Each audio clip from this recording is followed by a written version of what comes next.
Today I'm going to explain the movie 4x4, released in the year 2019. The movie begins with a man named Chiro walking around a neighborhood in Buenos Aires. Chiro is a thug, and when he notices a car of his interest, he breaks into it. He gets into the car and steals its stereo. In the overhead compartment, Chiro finds a pair of Ray-Ban sunglasses and pockets them. He still isn't satisfied violating the car, and he forcefully clenches his butt to squeeze out a fart. He finally feels that his work is done, and he proceeds to leave, but lo and behold, the door doesn't open. He tries the other 3 doors, but none of them open. Left with no choice, he is forced to move over to the back seat, where he attempts to get the car's trunk to open. When he fails to do so, he finally begins to panic, and he desperately tries to break the car's window, but without success. However, the seasoned thug refuses to give up, and he dismantles the inner part of the car's door. He then squeezes his hand inside the door and tries to open it, but only to hurt himself badly. He begins bleeding, but the car door doesn't open. After all fails, Chiro pulls out his gun and shoots at the front window, but the bullets bounce off and pierce into his thighs. Chiro screams in extreme pain.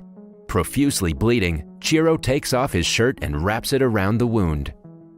So far, Chiro was avoiding being seen, but after having shot himself in the foot, he tries to get the attention of someone on the outside to help him get out of the car, even if it meant he would go to jail.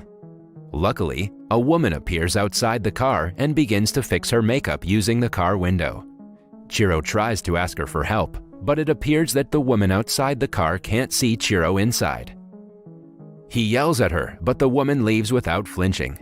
Chiro tries to call his wife, but before the call could go through, the phone's battery dies.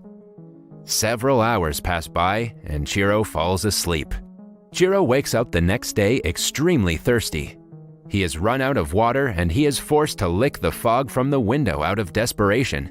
Later, he takes out the car's stereo from his bag and puts it back to listen to the radio. The radio plays his favorite song, and he gets lost in the music, forgetting about his troubles, even if for a brief moment.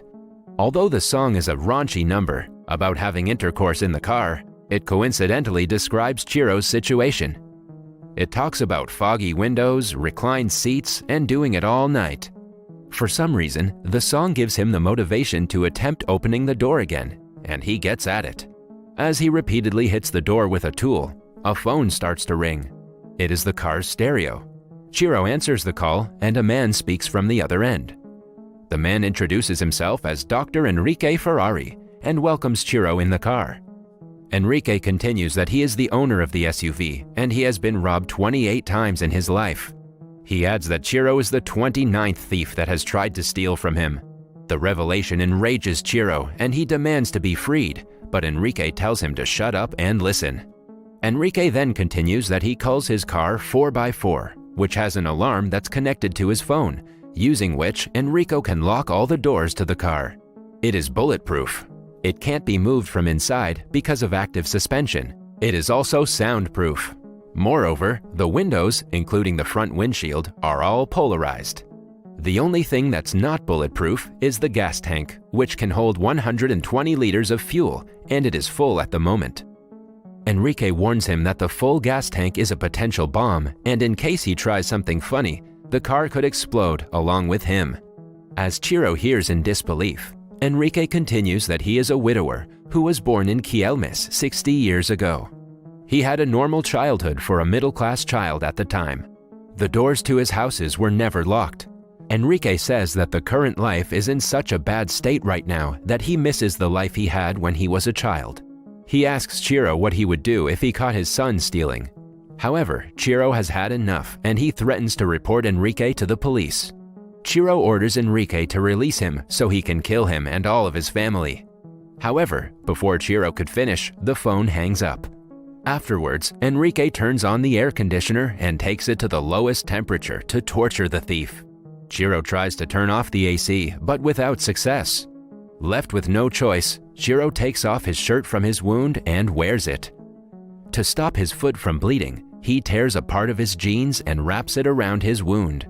After torturing the thief for a good hour, Enrique again calls him and again asks him what he would do if he caught his son stealing. He tells him that he will give him water if he answers the question correctly. Chiro answers the question, but it doesn't satisfy Enrique. Chiro pleads with him to stop, saying that he has learned his lesson, but Enrique could care less, and he again tells Chiro about an incident. He reveals that last December, 2 men broke into his daughter's home when she was parking her car. Enrique reveals that he trained his daughter for situations like this. She always avoids making eye contact and always has money prepared to hand out. However, the training wasn't enough, and the robbers put a gun to Enrique's grandsons for 3 hours. However, Chiro is not interested in Enrique's stories and questions him what kind of a doctor deprives a wounded person of water. Enrique commends him for the question and asks him to guess the kind of doctor he is before hanging up. As Chiro brainstorms, a police car arrives and stops in front of his SUV.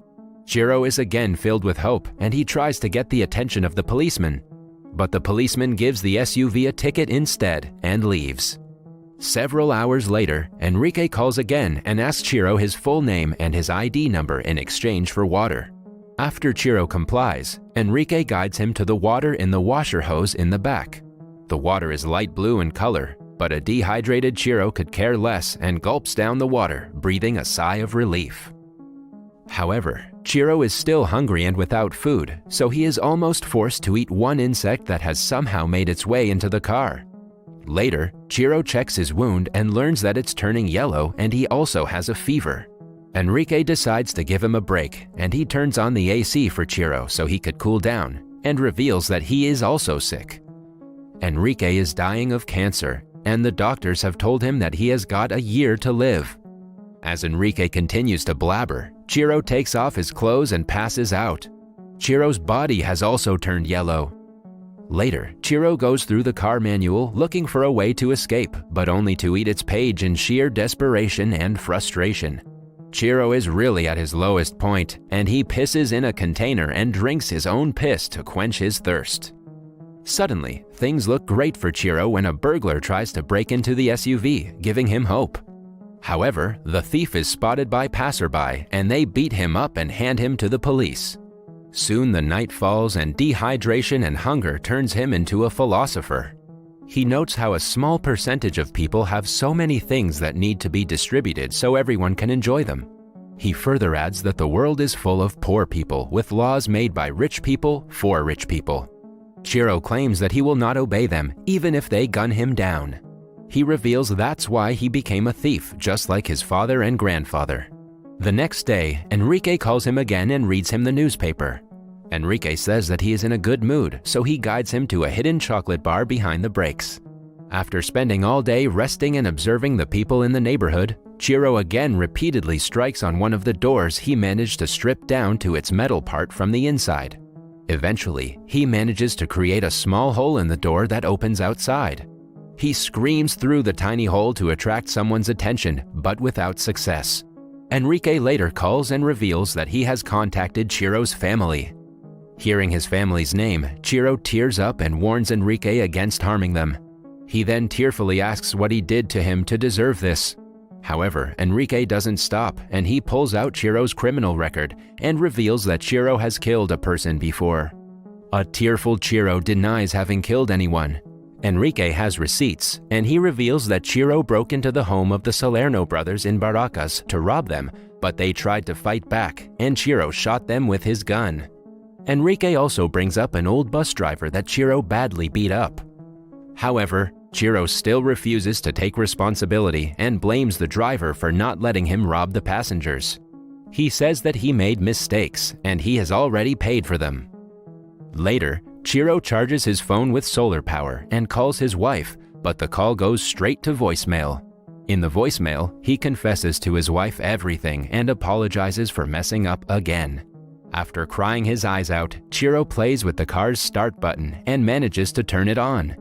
Apparently, it can only be started without a key after pressing it a certain number of times. He puts on the seatbelt and places the gear in reverse mode. However, the gear gets stuck in reverse mode and he is forced to drive in reverse. He speeds the car and crashes it to a pole to attract people's attention. Fortunately, the airbag activates on time and he doesn't sustain any injury.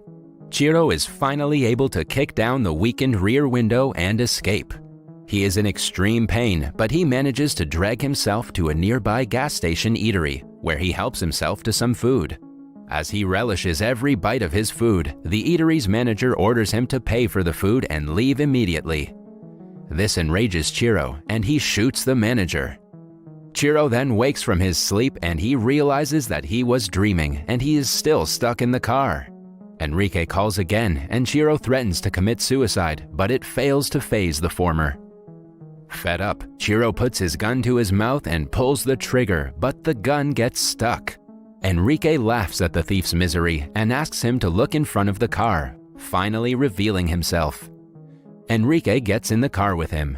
Chiro is extremely fatigued and he doesn't even have the energy to escape. Enrique tends to Chiro's wound and afterwards gets distracted in a work call as Chiro seemingly falls asleep. Just then, Chiro unsuccessfully tries to shoot the deranged doctor and jumps out of the car. He is finally out and he fires a shot in the air to call for help. However, Enrique again gets to him and tries to drag him back to the SUV. A policewoman spots the two and orders the doctor to drop the gun. 2 hours pass by. People, media, and police have surrounded the area, but Enrique refuses to let Chiro go, saying he is the victim of the thief. After all fails, the police call retired negotiator Julio Amadio, who asks the doctor what he wants. Enrique then lists a range of problems that he faces every day that the government doesn't do anything about because at least no one got hurt. Enrique says while walking to his office, he has to avoid 2,000 dog poops on the street because the dog owners don't clean after their pets when no one's looking. The public resonate with Enrique and they cheer for him. Julio refuses to give up and continues to talk to Enrique and eventually convinces him to let Chiro go. The police arrest Chiro and Julio asks Enrique to surrender, but he gets in his car after placing a timer on top of his car. Julio suspects that it's a bomb and orders everyone to back up. The SUV explodes, killing Enrique, but not before igniting a fire in every commoner's heart. That was all from the video. I hope you liked it. Subscribe for more content like this and hit the like button to help us out. Also, leave a comment if you want us to recap your favorite movie. Until next time, take care.